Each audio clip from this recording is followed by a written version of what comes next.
Alright, welcome to the video today, and I'm going to be doing another tier maker or tier ranker video. A few months ago I did one on the Fire Emblem Three Houses characters. Today's video is going to be based around the Pokemon mainline games, and I will be ranking them on this tier list. I've played pretty much most of these Pokemon games. I own most of them.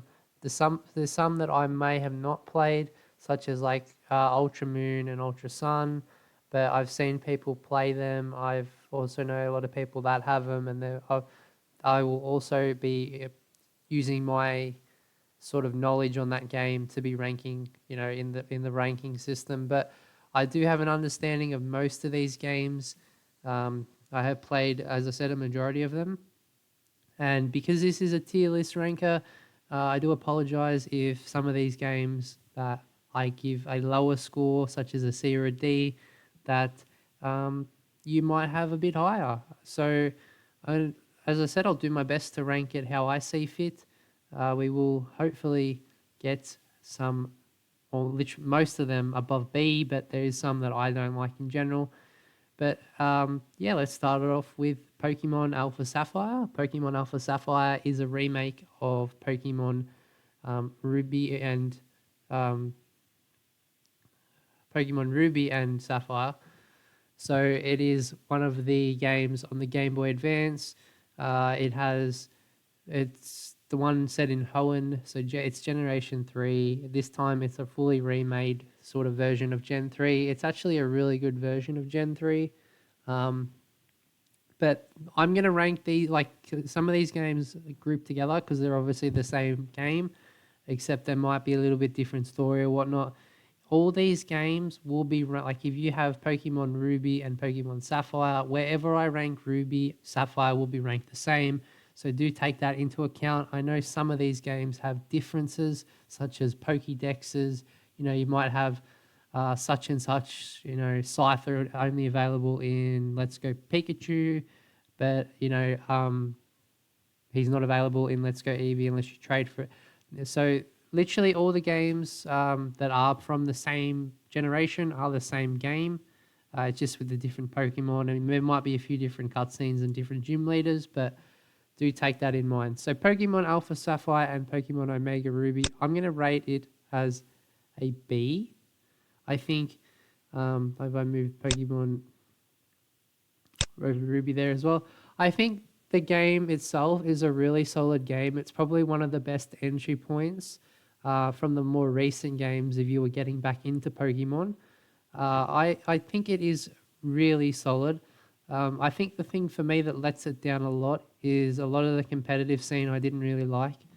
I do like the Pokédex. The Pokédex is quite strong in that game because it includes a lot of generations such as Gen 4, Gen 5.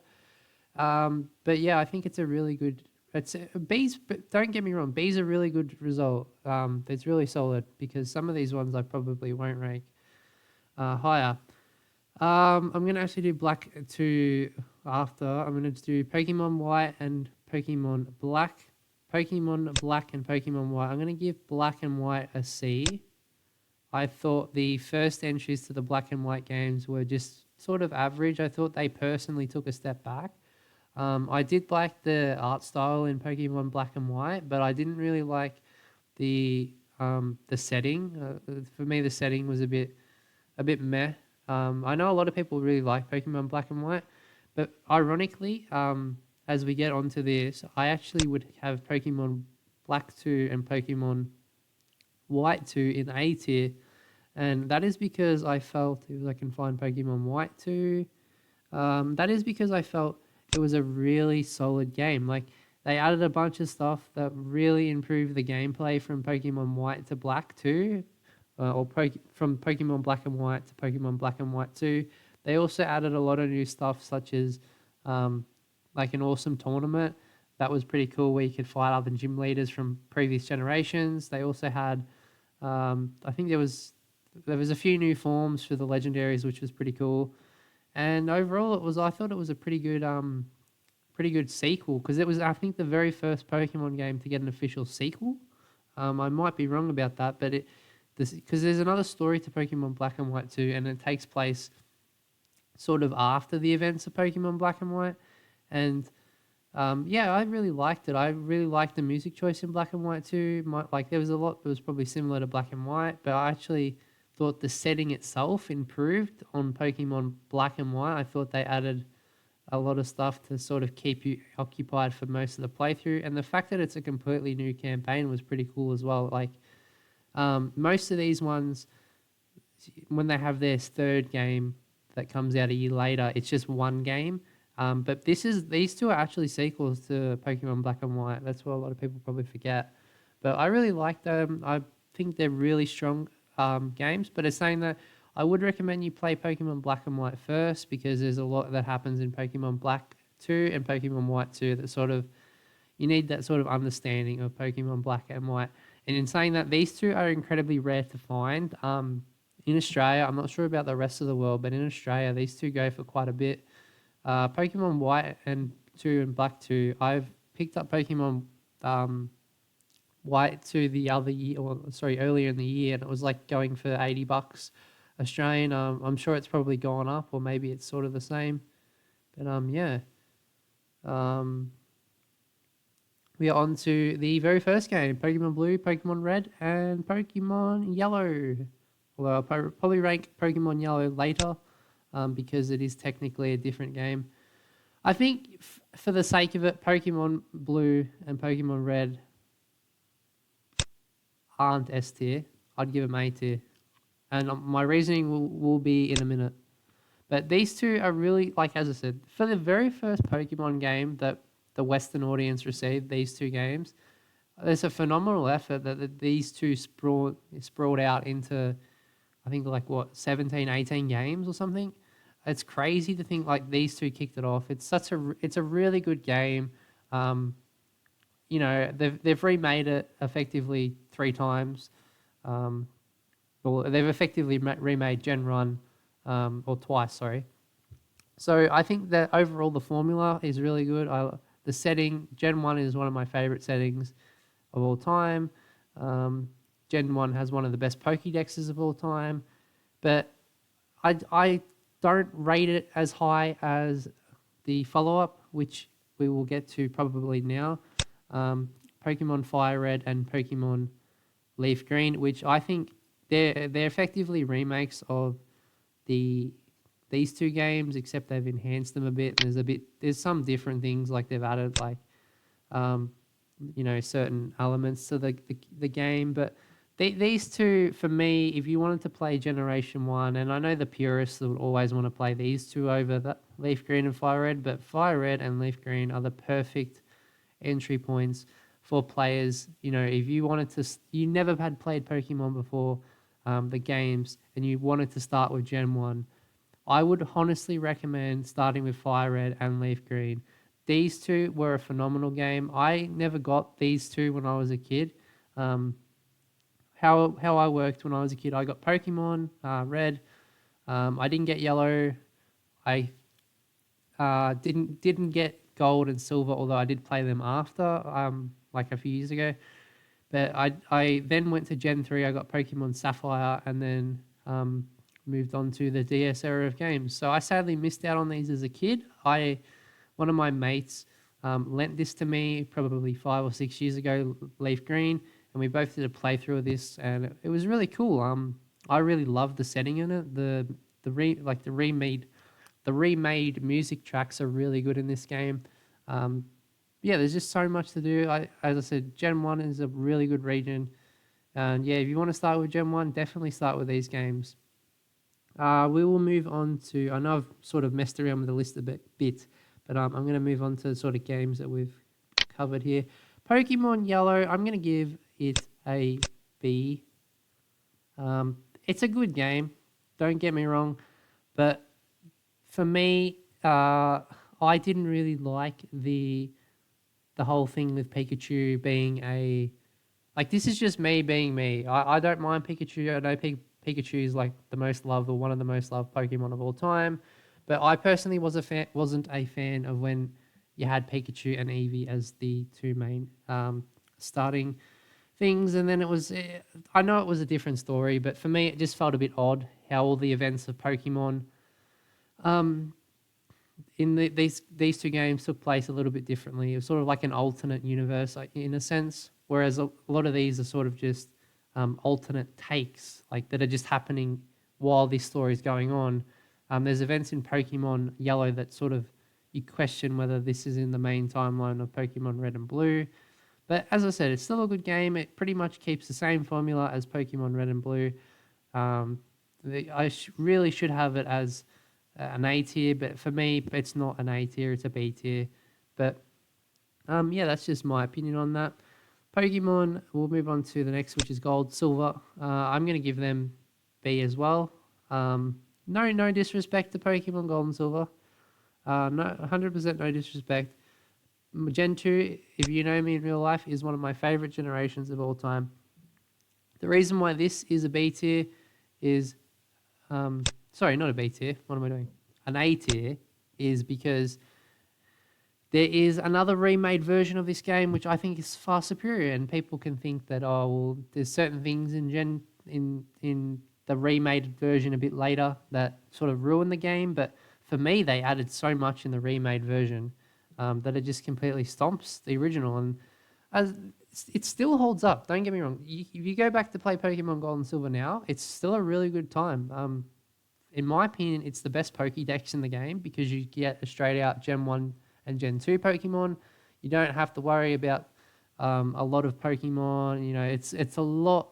It's actually a really challenging game, I guess, as well, for people who aren't fantastic at the game, or just getting back into it, or even just starting it. Like, it's really good with the challenging aspect. The two legendaries are some of my favorites of all time, and yeah, it's still a solid game. An A is a solid score. The Crystal is an S though. Pokemon Crystal is the sort of follow up to these two games. This time it has Suicune on the cover. I ended up getting one of these versions of Pokemon Crystal. I think it's a really solid game. It effectively added a little bit more than these two games, but I do like what it has become. And yeah, that's I'm not going to comment on that pretty much else, because it's pretty much the same game as these two, except it's a little bit more different in terms of stuff they've added. But I really liked Pokemon Crystal. It's the best version to play out of these two. I mean, if you are getting into Pokemon and you wanted to play Gen 2, you wanted to be a purist and play the OG versions, in my opinion, you play Pokemon Crystal. A bit of a controversial choice here, Pokemon Diamond and Pearl. I'm going to get absolutely shitted on, but I didn't like Diamond and Pearl. For me, I just didn't like. I didn't like the legendaries in Diamond and Pearl. I know, like, a lot of people love Gen 4, but for me, it was just like I didn't like the limited Pokédex. This came out around the same time as Heart Gold, Soul Silver. It was a few years earlier, but for me, like, I know a lot of people wanted this game to be remade, and look, maybe if it does get remade in the future, I'd be more open to trying it again and seeing if they can improve on things. But for me, Pokemon Diamond and Pearl did not draw me in like some of these other games did. And I do apologize. As I said, this is my opinion. These are my beliefs, and I do, as I said, apologize that if you don't agree with them, but this is just what I think. I think Diamond and Pearl, I've seen people have them as S and A tiers. They are really good games in some people's eyes, but this might have been, I'm going from my experience of playing these games. When I played them, I personally wasn't drawn in, and that's what I'm going to rate it as. I will, however, rank Platinum a tier. And the reason I rank Platinum so good is because it's the same thing with the other two games where, for example, like how I got these a bit higher, Pokemon White 2 and Black 2. Pokemon Platinum, which is the second version of Gen 4, is the best way to play the game. I hope if they remake these games, Gen 4, that they focus mainly on Platinum, because Pokemon Platinum was the best out of those three. And yeah, that's pretty much it. I thought that sort of the game of the year version where they add a bunch of stuff that pretty much and combine it into the one game. This is the best version to play. Um, it also gave them a little bit more time to fix certain bugs and sort of issues when these two came out. But yeah, I kind of like that one a lot. I wouldn't have it at S tier, though. I know some people probably would. Pokemon, what are we going to do? Ruby, Sapphire, and uh, Emerald. Well, Pokemon Ruby and Pokemon Sapphire. Sorry, not S tier. I mean, Pokemon Ruby for me and Pokemon Sapphire and Pokemon Emerald are all A tiers. I don't want the S. A. They're all A tiers. They're all solid games. I don't really have any real criticism to sort of bash it on, but I really liked these games. They're not S tier because for me, I'd rather play some of these other games over them. I do think that this is my nostalgia, though, that has them ahead of the remade versions. I think a lot of the Mega stuff sort of ruined the Gen 3 aspect.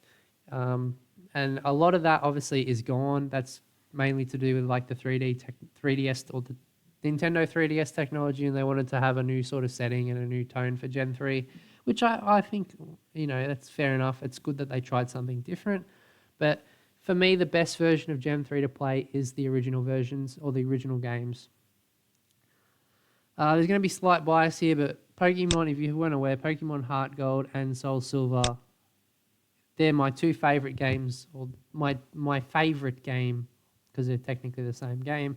Pokemon game of all time. I think the additions like the Pokemon, the Pokeathlon, are simply fantastic. They revamped the national park. There's just a lot of stuff in that game that is so good. And I know there's some people who don't like certain elements of it, and that's perfectly fine. But I think this is the pinnacle of Pokemon. They remade one of the best gens, and they effectively revamped the whole thing. It was really cool. I really liked the remade music scores in it. I thought the pacing in the game was brilliant. I thought, again, the Generation 2 games are fantastic because you only get to choose from Gen 1 and Gen 2 Pokemon. And the absolute best part about these games, and I know you can do it in Pokemon Crystal, but the revisited version of Generation 1, when you go back to when you go back to Kanto after defeating the Elite Four after defeating the gym leaders in Johto, I should say. It's a really strong game. They changed a little bit of the story, which I kind of liked. And then, yeah, I always go back to playing Pokemon Heart Gold and Soul Silver probably once a year. And yeah, that's just how I feel. This is a surprise for me, but I actually have Pokemon Let's Go and Pokemon, Let's Go Eevee and Pokemon Pikachu in the A tier. When this game first came out, it was received probably negatively by a lot of the main sort of the older Pokemon fans, and it was rumored, it was suggested it was more catered to younger fans, and that's completely fine. I was of that view as well when I saw that it was all just Pokemon Go catching mechanics and stuff. I wasn't interested, but I ended up watching a sort of a Twitch streamer play it, and it really got me interested into the game. And it was probably like a year later that I picked it up and I actually played it for myself. And I never had so much fun in a Pokemon game since I played Heart Gold and Soul Silver. I was loving going back to Gen 1 with the 3D graphics, and like you could have your Pokemon follow you like you could in Pokemon Heart Gold Soul Silver. Why they ever took it out after that game, I've got no idea. And I know these technically aren't mainline entries because Game Freak didn't make them. It was made by another company. I think it was made by the company that made Pokemon Go. But this is a really, really good game. If you can get over the fact that it has catching mechanics to level up your Pokemon, it's legit the same game as Pokemon Fire Red and Leaf Green, although there's no Safari Zone. They've changed that with the Go Park, which is a bit meh because you can't catch any Pokemon there. It's literally a place where you transfer your Pokemon from Pokemon Go. But I think that if you were trying to get back into Pokemon and you weren't sure, you just weren't sure which game to pick up, and you weren't, you just looked at the Pokemon Go catching mechanic, you said, oh, maybe it's not for me.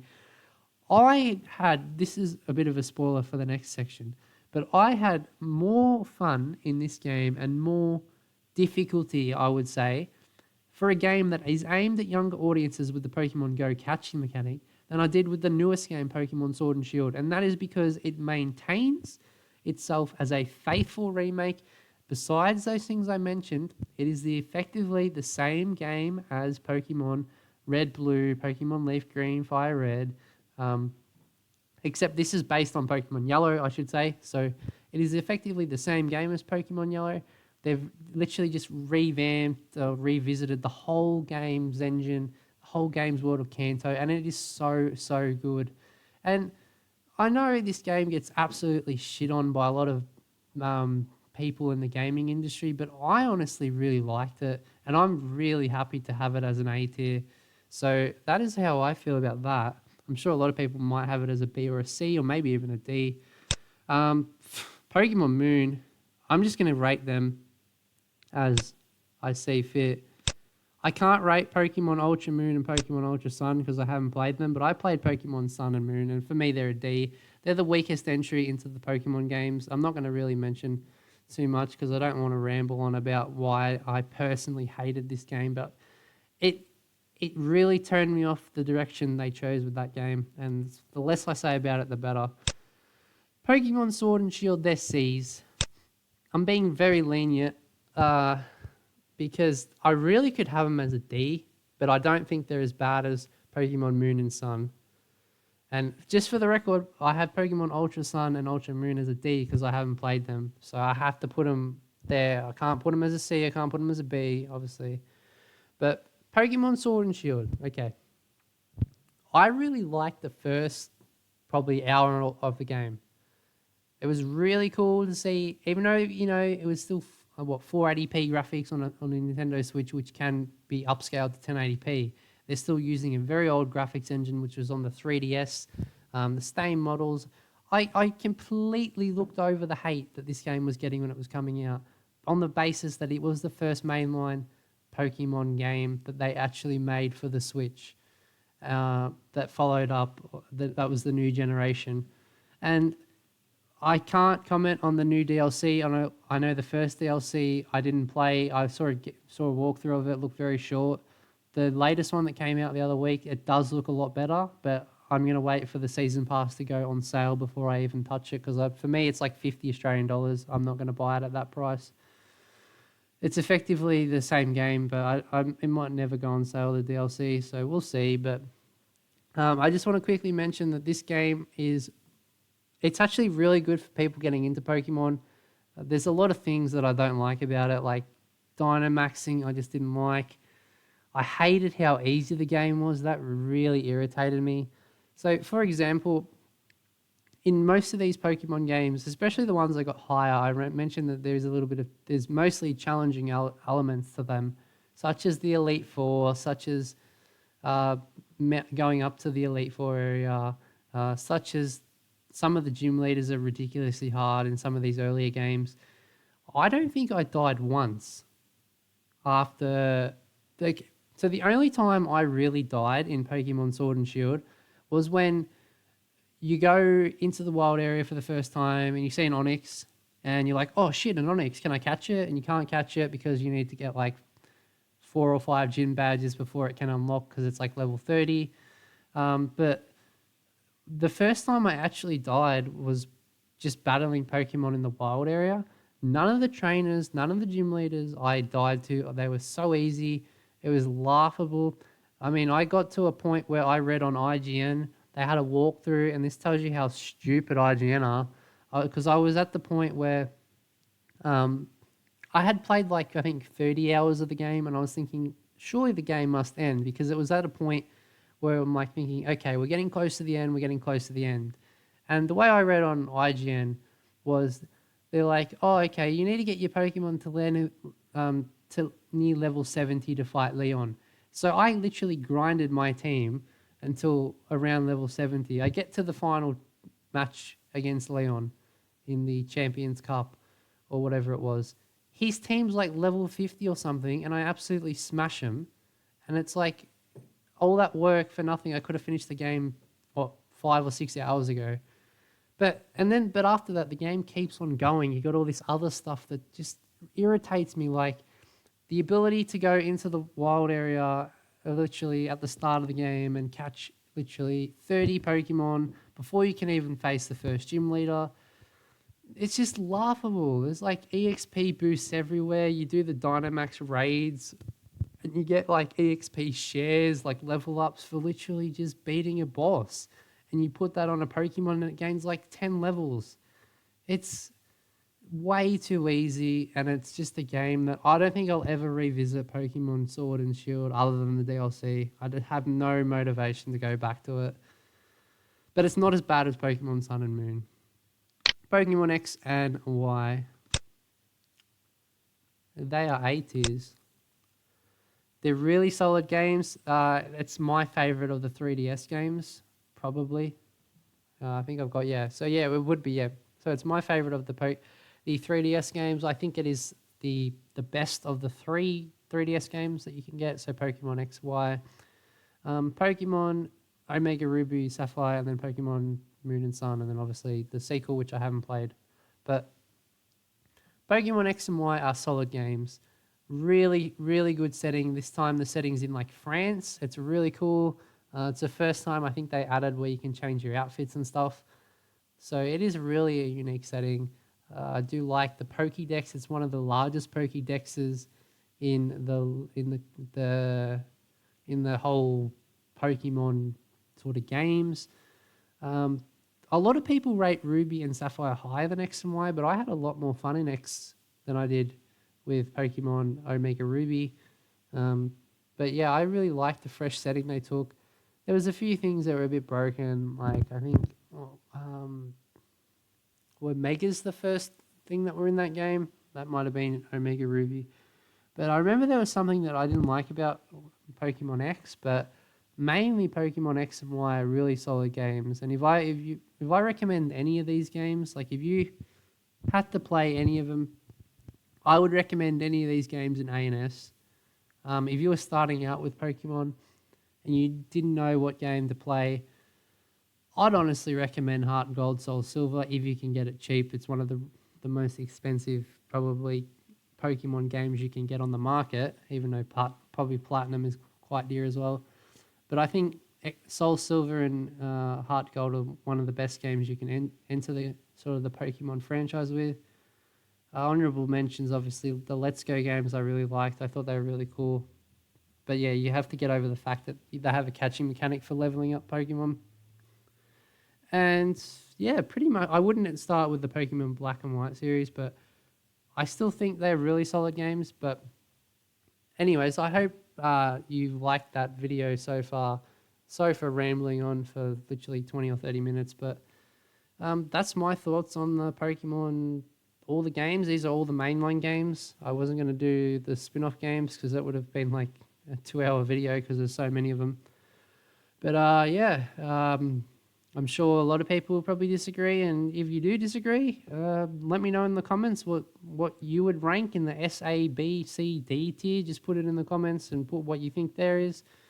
Yeah, I'm going to end the video there, and we might do another tier rank in a few days or maybe next week. But yeah, I do have an art video that's gone up, but it'd be cool if you check that out. It's just some art that I've done this year. But I'm going to catch you guys later. Have a good one.